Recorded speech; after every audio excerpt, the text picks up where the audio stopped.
मधु सुबह के ठीक 5 बजे नींद से उठती है। जैसे वो अलार्म बंद करके घड़ी देखती है तो बहुत ज्यादा परेशान हो जाती है। उसके माथे पर चिंता की लकीरें साफ दिखाई दे रही थी और वो घबराहट में खुद से ही बातें करने लगती है। हे भगवान, सुबह के 5 बज गया। मुझे तो हर हाल में 4 बजे उठना होता है। अभी मुझे सब लोगों का नाश्ता भी बनाना है, सबका लंच भी तैयार करना है। अगर आज ऑफिस जाने में थोड़ी भी देर होगी तो फिर से मेरा बॉस मेरा हाफ डे लगा देगा और फिर होम लोन की किस्त भरने में भी दिक्कत आ जाएगी। कुछ समझता क्यों नहीं, एक एक रुपया कितनी मुश्किल से जुड़ता है। मधु ये सब बोल रही होती है तभी उसके बगल में सोया हुआ उसका पति विनय अपनी नींद में खलेल पड़ते देख चिढ़ जाता है। वो करवट बदलता है और मधु को चुप करवाते हुए कहता है, अरे यार मधु, खुद से जितनी भी बातें करनी है बाहर जाकर करो ना, मेरी नींद खराब मत करो। मैं वैसे भी रात को 1 बजे सोया हूँ। नेटफ्लिक्स पर अपनी फेवरेट सीरीज देख रहा था, अब सोने दो मुझे। सॉरी, मुझे माफ करना, मेरी वजह से आपकी भी नींद खराब हुई। मैं अभी बाहर जा रही हूँ रसोई में खाना बनाने के लिए, आप आराम से सो जाइए। मधु ये बोलती है जिसके बाद विनय फिर से गहरी नींद में सो जाता है। मधु बाहर जाती है और जल्दी जल्दी नहा धोकर रसोई में खाना बनाने के लिए चली जाती है। वो सुबह की फुर्ती से सब लोगों के लिए नाश्ता और टिफिन बनाकर तैयार करती है। सारा काम खत्म करने के बाद वो खुद को देखती है। चलो अच्छा है, जल्दी से खाना बनकर तैयार हो गया, लेकिन इतनी मेहनत करने की वजह से मेरी साड़ी फिर से गंदी हो गई है और शरीर से पसीने, आई कितनी गंदी बदबू आ रही है। अब मुझे ऑफिस जाने के लिए फिर से नहाना पड़ेगा। मधु फिर से अपने कमरे में जाती है, दोबारा नहाती है और ऑफिस के लिए तैयार होती है। वो सबको जाकर नाश्ता परोसती है। तभी उसकी सास नीलम उसे टोकते हुए कहती है, बाबू मुझे तो तेरा समझ में नहीं आता, तुझे एक दिन में कितनी साड़ियां बदलनी होती है, कितनी बार नहाना होता है, पानी क्या मुफ्त का आता है हमारे घर में। माँ जी मैं क्या करूँ, आप ही बताइए। इस घर का नियम है कि बिना नहाए बहू रसोई में नहीं जाती। अब सब लोगों के लिए नाश्ता और लंच तैयार करने के बाद मेरी साड़ी और कपड़े गंदे हो जाते हैं, शरीर से भी पसीने की गंध आने लगती है। उसके बाद मुझे दोबारा नहाना ही पड़ता है ताकि ऑफिस साफ सुथरी होकर जा सकूं। फिर ऑफिस से आती हूँ, फिर दोबारा नहाना होता है, तो एक दिन में 3-4 बार तो मैं यही सब करती रहती हूँ। अच्छा भाभी ये सब छोड़िए, अब जब देखो अपना काम गिनवाने लगती हूँ। जितना काम अब करती नहीं हूँ उतना तो गिनवा देती हूँ कि मैंने ये किया वो किया। अब अपना काम भी ना 40 बार बताती हूँ। बिल्कुल ठीक कहा तुमने रुचि, सच में मैं तो खुद मधु को ये बात समझा समझा कर थक गया हूँ, लेकिन ये मेरी बात सुनती नहीं है। अपने ससुराल वालों की ये बातें सुनने के बाद मधु को बहुत बुरा लगता है।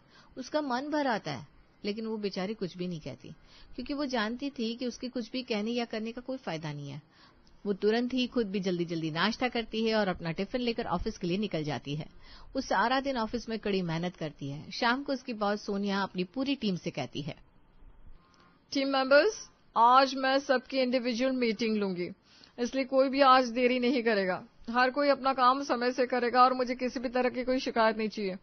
आज कोई भी बिना मीटिंग खत्म किए घर नहीं जाएगा। बॉस ये बोलकर वापस अपनी कैबिन में चली जाती है। सभी लोगों में सबसे ज्यादा मधु घबरा जाती है, क्योंकि उसे तो समय से घर पहुंचना था, लेकिन आज वो समय से घर नहीं पहुंच पाएगी। ये बात वो और उसकी टीम अच्छे से जानती थी। टीम के कुछ मेंबर मीटिंग के लिए बॉस के कैबिन में चले जाते हैं और बाहर बैठी हुई मधु खुद से कहती है, अरे यार, सर को भी सारी रिपोर्ट आज ही लेनी थी, मुझे घर जाने के लिए देरी हो रही है, फिर घर जाकर सब लोगों के लिए खाना भी बनाना है, क्या करूं, न जाने कितनी देर और लग जाएगी। यार मधु, तू भी कितनी ज्यादा मुसीबत झेल रही है। कम से कम मुझे इतनी शांति तो है कि मैं जब भी घर पहुंचूं मुझे घर जाकर खाना नहीं बनाना पड़ता। मेरी सास तो सारा खाना बनाकर तैयार रखती है, और अगर मेरी सास ने कभी खाना ना बनाया हो तो मेरा पति बाहर से खाना ऑर्डर कर देता है। सच में यार, तेरी सास तो बहुत अच्छी है। काश मेरी किस्मत में भी ऐसा ही कुछ होता। देख मधु, मैंने तो शादी के समय ही अपने ससुराल वालों को बोल दिया था, मैं या तो आदमियों की तरह कमाने के लिए बाहर जा सकती हूँ या औरतों की तरह घर संभाल सकती हूँ। तो उन्होंने बोला कि मुझे घर संभालने की जरूरत नहीं है जब तक मेरा बच्चा ना हो, तो मैं बाहर जाकर काम करती हूँ और मेरी प्यारी सी सासू माँ पूरे घर का अच्छे से ख्याल रखती है। तेरा सही है यार, मुझे तो घर जाकर सारा काम भी संभालना है और उसमें बहुत मेहनत लगने वाली है। अभी तो घर में इतने सारे ढेर झूठे बर्तन पड़े होंगे जिन्हें साफ करना होगा। इसके बाद सभी ससुराल वालों के लिए खाना बनाना होगा। मैंने अपनी ननद को कॉल भी किया था कि घर वालों को बता दे कि मुझे आने में देरी हो जाएगी, लेकिन वो तो मेरा फोन ही नहीं उठा रही। फिर तो भगवान ही तेरा मालिक है। वैसे भी तेरी सासू और ससुर जी दोनों मिलकर 2 सास के बराबर है, और तू अकेले ही 3 पत्नियां होने का फर्ज निभा रही है। सच में तेरे जैसा जीवन जीना बहुत ज्यादा मुश्किल होता है।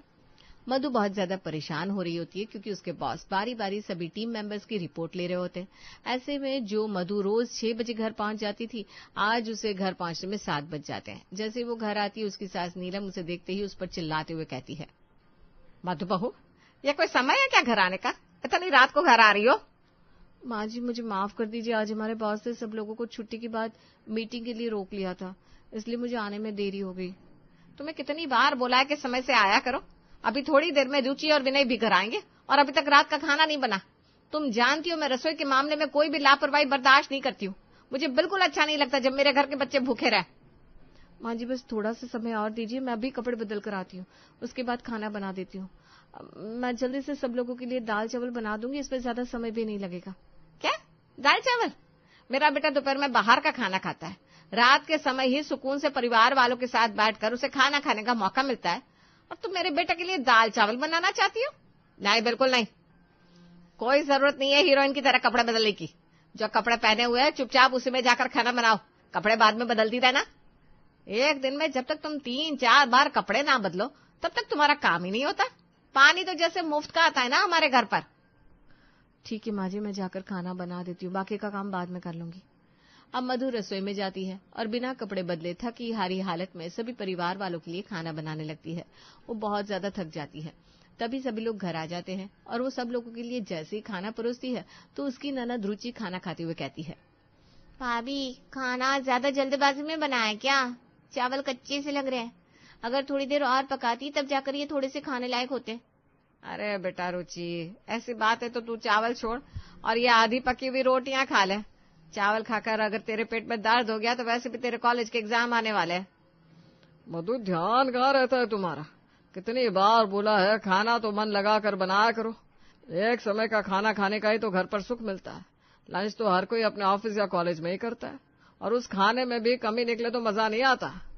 मधु सभी लोगों की बातें सुनकर बहुत ज्यादा उदास हो जाती है, लेकिन वो किसी से भी किसी तरह की बहस नहीं करना चाहती थी, इसलिए वो कहती है, माफ कर दीजिए, मैं पूरी कोशिश करूंगी कि आगे से खाने में किसी भी तरह की कमी ना निकले और मैं बहुत अच्छा खाना बनाऊं आप सब लोगों के लिए। अभी जो बना है उसे खा लीजिए, मैं आगे से इन सब चीजों का ध्यान रखूंगी। सभी लोग खाना खाकर सोने के लिए चले जाते हैं। जहां सभी लोग अपनी नींद आराम से पूरी करते हैं, वहीं मधु अगली सुबह भी 4 बजे उठ जाती है। सब लोगों के लिए नाश्ता बनाकर तैयार करती है, जिसके बाद दोपहर का खाना भी बनाकर अपनी मेहनत से अपने पति और घर वालों के लिए पैक कर देती है। चलो, सब लोगों का नाश्ता और खाना तो हो गया, अब जल्दी से जाकर तैयार हो जाती हूँ। आज तो सैलरी भी आने वाली है, समय से ऑफिस पहुंचना होगा। मधु तैयार होकर निकलती है, लेकिन रास्ते में ही माता की झांकी जारी होती है, जिस वजह से मधु को ऑफिस पहुंचने में देरी हो जाती है। जब उसका बॉस उसे देरी से आते हुए देखता है तो कहता है, मधु, ये महीने में तीसरी बार है जो तुम देरी से आई हो। जितनी देरी से तुम आई हो उतनी ही देरी से तुम आज घर जाओगी, बस बात खत्म। जी सर, जैसा आप कहें। आज मधु आधे घंटे की देरी से ऑफिस पहुंची थी, इसलिए उसकी छुट्टी भी आधे घंटे देरी से होती है। जैसे ही वो घर पहुंचती है तो वो अपने ससुर को खुद ही चाय पीते हुए देखती है तो कहती है, क्या हुआ पापा जी, आपने खुद ही चाय बनाकर पी ली? मैं आ ही रही थी, दरअसल बॉस ने। क्या बहाने दे रही हो बहू, तुम्हें इतना तो पता होना चाहिए कि मुझे रोज शाम को तुम्हारे हाथों से चाय पीनी होती है, लेकिन तुम्हें तो तुम्हारी जिम्मेदारी का एहसास ही नहीं। माना कि तुम बाहर काम कर रही हो, इसका मतलब यह नहीं कि तुम अपनी जिम्मेदारी से पीछा छुड़वाने की कोशिश करोगी। मधु उदास होकर वहां से चली जाती है, क्योंकि वो अपने पिता समान ससुर को कुछ बोलना नहीं चाहती थी। वो सभी लोगों का खाना बनाने की तैयारी करने में लग जाती है। रात के समय जब सभी खाना खा रहे थे, वो विनय का इंतजार कर रही थी। तभी विनय फोन करके बताता है कि आज वो दोस्तों के साथ पार्टी में जा रहा है और देरी से आएगा। सभी लोग खाना खा लेते हैं और विनय रात के 12 बजे घर आता है। ये देखकर मधु को बहुत गुस्सा आता है, लेकिन वो कुछ नहीं कहती, गुस्से का घूंट पी जाती है। अगले दिन संडे होता है। मधु सब लोगों का खाना बनाकर लंच पैक करके सुबह सुबह ही कहीं निकल जाती है। जब वो वापस घर आती है तो विनय उस पर चिल्लाते हुए कहता है, ये सब क्या है मधु? आज के दिन तो तुम्हारी छुट्टी थी ना, कहाँ गई थी तुम? तुम्हें घर की जिम्मेदारियों का एहसास है भी या नहीं? आज हम सभी ऑफिस के दोस्तों का साथ में बाहर जाने का प्लान था, इसलिए हम वहीं गए थे। और घर की जिम्मेदारी की बात कहूँ तो मैं घर का सारा काम करके, नाश्ता बनाकर और लंच पैक करके ही गई थी। तुम घर का काम करके और नाश्ता बनाकर अपनी जिम्मेदारियों से पीछे नहीं भाग सकती हो मधु। कम से कम संडे के दिन तो तुम घर में रह सकती हो। अगर अचानक किसी का कुछ खाने पीने का मन कर जाए तो वो किससे बोलेगा? लेकिन विनय, कल रात आप भी तो देरी से आए थे, आपसे तो किसी ने कुछ नहीं कहा। यही तो दिक्कत है तुम औरतों की, थोड़ा सा बाहर जाने की इजाजत क्या दे दो। तुम लोगों को तो फ्रीडम के नाम पर आजादी चाहिए होती है। आज के बाद कहीं भी जाना हो तो मुझसे परमिशन ले लेना पहले। विनय ये बोलकर वहां से चला जाता है। मधु को उसकी बातें सुनकर बहुत बुरा लगता है, लेकिन बेचारी कुछ भी नहीं कहती। ऐसे ही एक दिन मधु जब अपने ऑफिस में होती है, तभी उसका बॉस उसे अपने कैबिन में बुलाता है। मधु कहती है, क्या बात हो गई सर, सब कुछ ठीक तो है ना, आपने मुझे बुलाया? हाँ मधु, सब कुछ ठीक है, इसलिए मैं चाहता हूँ कि तुम्हारी लाइफ में भी सब कुछ थोड़ा ठीक कर दूं। दरअसल तुम्हारे काम और रिपोर्ट को देखते हुए मैंने एनालाइज किया है कि तुम्हारा काम ऑफिस के बाकी एम्प्लॉय से बहुत अच्छा है। मैं जानता हूँ कि तुम अपना घर और ऑफिस दोनों चीजें मैनेज करती हो, इसीलिए मैं तुम्हारा वर्किंग आवर आधा घंटा कम कर रहा हूँ, तुम्हारी सैलरी भी इंक्रीज कर रहा हूँ और तुम्हें मैनेजर से सीनियर मैनेजर बना रहा हूँ। सर, आप नहीं जानते आपने मुझे कितनी बड़ी खुशी दी है। मैंने इस कंपनी के लिए सच में दिल से बहुत मेहनत की है और आज मुझे उसका फल मिला है। मैं आपसे वादा करती हूँ सर, मैं अपने काम को बहुत डेडिकेशन के साथ करूंगी और उसमें कोई भी कमी नहीं आने दूंगी। हाँ मधु, मैं भी तुमसे यही चाहता हूँ कि तुम अपनी पर्सनल और प्रोफेशनल लाइफ को अलग रखो और हर चीज बहुत अच्छे से मेंटेन करके चलो। एक आदमी के लिए उसकी जिम्मेदारी संभालना थोड़ा आसान होता है, लेकिन एक औरत के लिए उसका पर्सनल और प्रोफेशनल दोनों फील्ड में तैयार होना बहुत ज्यादा मुश्किल है।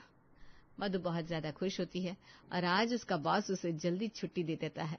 वो घर पर लड्डू लेकर आती है और सभी लोगों का मुंह मीठा करवाती है। माँ जी, पापा जी, रुचि, विनय, लीजिए लड्डू खाइए। आज मेरे बॉस ने मुझे प्रमोशन दिया है, मेरी डेजिग्नेशन बढ़ गई है और सैलरी भी, और मेरा वर्किंग आवर आधा घंटा कम हो गया है। अब घर की चीजें बड़ी आराम से मैनेज हो जाएगी। अरे वाह भाभी, फिर तो आप आधा घंटा पहले आ जाओगी तो आराम से खाना बना लोगी।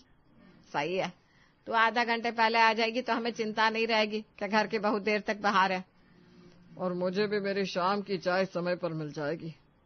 मधु को ये सारी बातें सुनकर बहुत बुरा लगता है। उन्हें मधु की तरक्की से ज्यादा इस बात की खुशी थी कि उन्हें अब अपनी दिनचर्या को चलाने में थोड़ी और आसानी होगी। मधु की प्रमोशन से उन्हें कोई लेना देना नहीं था, लेकिन मधु को उम्मीद थी कि विनय तो कुछ अच्छा कहेगा। तभी विनय कहता है, अच्छा हुआ तुम्हारा प्रमोशन हो गया। मैं तो यही सोच रहा था क्यों ना हम एक नई गाड़ी खरीद लें। हाँ, वैसे भी हमारी पुरानी गाड़ी लगभग 2-3 साल में पुरानी होने वाली है, उससे हम रुचि को कॉलेज जाने के लिए दे देते हैं। तुम्हारा होम लोन भी कुछ सालों में खत्म हो जाएगा। अगर तुम्हारा प्रमोशन हो गया है तो हम एक बार लोन तो ले ही सकते हैं। ये सुनने के बाद तो मधु को बहुत बुरा लगता है। उसे अपने पति यानी कि अपने हमसफर से बहुत सारी उम्मीदें थी और उसका ऐसा जवाब सुनकर उसका दिल टूट जाता है। मुझे कोई भी लोन नहीं लेना। मैं अच्छे से जानती हूँ, अगर मैं नहीं कमाऊंगी तो इस घर का गुजारा भी अच्छे से नहीं चल सकता। आपकी सैलरी से सिर्फ घर का खर्च चलता है, लेकिन होम लोन मेरी सैलरी से जाता है, और अब आप मेरी सैलरी से कार लोन लेने के बारे में सोच रहे हैं। मधु की बातें सुनकर उसकी सास नीलम को गुस्सा आता है। बहू, ये क्या तरीका है अपने पति से बात करने का? क्या हो गया है तुझे? लगता है प्रमोशन होने का घमंड सिर पर चढ़कर बोल रहा है। नहीं माँ जी, मैं जो बोल रही हूँ वो बिल्कुल ठीक बोल रही हूँ। तुम जिस तरह से मुझे मेरी जिम्मेदारी याद दिलाते हो ना, उससे दुगना मैं करती हूँ तुम्हारे लिए और तुम्हारे परिवार वालों के लिए। लेकिन तुम्हारी जो एक्सपेक्टेशंस है वो कुछ ज्यादा ही है। मैं तुम्हारी बीवी हूँ और मैं एक ही हूँ। तुम्हारी कोई 3 बीवियां नहीं है जो तुम मुझसे 3 बीवियों की तरह काम बताते रहते हो। मैं अपनी लाइफ अपनी तरह से नहीं जी सकती क्या? तुम जब मर्जी लेट आ सकते हो, घूम सकते हो, लेकिन मैं कहीं भी जाऊं तो तुम्हें बताकर जाऊं। मैं घर की भी जिम्मेदारियां पूरी करूं और बाहर जाकर कमा कर भी लेकर आऊं। बस मैं अब और घूट घूट कर नहीं जी पाऊंगी। एक लोन खत्म होता नहीं कि तुम दूसरे लोन की बात करने लगते हो। इस तरह जीना भी कोई जीना है? मेरा तो दम घुट रहा है अब इस रिश्ते में रहकर। ऐसी जिंदगी से तो अच्छा मैं अकेले रहूं। अगर हमारे बच्चे होंगे तो क्या तुम उन्हें भी यही सब कुछ सिखाओगे? पत्नी का ये फ्रस्ट्रेशन देखने के बाद विनय को एहसास होता है कि सच में वो अपने पति के साथ कुछ गलत ही कर रहा था। साथ ही मधु के ससुराल वाले भी ये महसूस करते हैं कि मधु अपने जीवन में क्या क्या झेल रही थी। तभी विनय कहता है, माफ कर दो मधु, सच में मैं शायद अपनी एक पत्नी के अंदर 3 पत्नियों को महसूस करने लगा था। तभी तो मैं तुम्हें इतना कुछ बोल रहा था और तुमसे इतनी उम्मीदें रख रहा था। ये पूरी तरह से गलत है। हाँ भाभी, मैं भी तो कॉलेज से जल्दी आ जाती हूँ और कभी कभी अपने दोस्तों के साथ घूमने के लिए चली जाती हूँ। घर की जिम्मेदारियां तो मैं भी संभाल सकती हूँ ना। हाँ बहू, मुझे माफ कर दे। मैं भी तो सारा दिन इधर उधर मोहल्ले की औरतों के साथ चुगलियां करती रहती हूँ, या फिर घर में आराम करती हूँ या टीवी के आगे बैठी रहती हूँ। अगर तेरे आने से पहले थोड़ा काम मैं करके रखूंगी तो तुझे भी आराम मिलेगा। मैंने कभी नहीं सोचा, जब तू एक बेटे की तरह बाहर जाकर कमा सकती है तो मैं भी तो एक माँ की तरह तेरी परवरिश कर सकती हूँ ना। और मैं भी बहू, उस दिन तुझे कुछ ज्यादा ही कह दिया था। तूने कभी भी हमें पलटकर जवाब नहीं दिया तो हमें ऐसा लगा कि हमें कुछ भी बोलने का हक मिल गया है। माफ कर देना, शायद हमने बहुत बड़ी गलती कर दी। अगर तूने हमें पहले ही सब कुछ इतने प्यार से समझा दिया होता तो शायद हम लोगों से ये गलती कभी होती ही नहीं। सब लोगों की बातें सुनकर अब मधु को ऐसा एहसास होता है कि देर से ही सही उसके ससुराल वाले उसकी परेशानी को समझ रहे थे। अब वो अपने ससुराल वालों से बड़े प्यार से कहती है, मैं ये नहीं कहती कि आप लोग मेरी जिम्मेदारियां संभाल लो, पर कम से कम मुझे समझने की कोशिश तो करो। अगर आप लोग मुझे नहीं समझेंगे तो कौन समझेगा। जो भी मेरी जिम्मेदारी है मैं उसे निभाने के लिए तैयार हूं और पूरे दिल से निभाऊंगी। बस मैं आप लोगों का साथ चाहती हूँ। वादा करता हूँ मधु कि घर में गाड़ी तो आएगी, लेकिन तुम्हारे कार लोन से नहीं, बल्कि मेरे कार लोन से। मैं ज्यादा मेहनत करूंगा और कोशिश करूंगा कि इस बार अपने पैसों की गाड़ी से अपनी पत्नी को उस गाड़ी में बिठाऊं। विनय के मुंह से ये सुनकर मधु की आंखों में आंसू भर आते हैं और विनय उसे गले लगाकर चुप करवाता है। इस तरह हमारी प्यारी सी मधु, जो अकेले ही 3 पत्नियां होने का फर्ज निभा रही थी, घर संभाल रही थी, पैसे कमा रही थी और सब लोगों का ध्यान भी रख रही थी, उसके परिवार वाले भी अब उसे समझने लगते हैं। मधु को अब वो इज्जत मिलने लगती है जिसकी वो असली हकदार थी।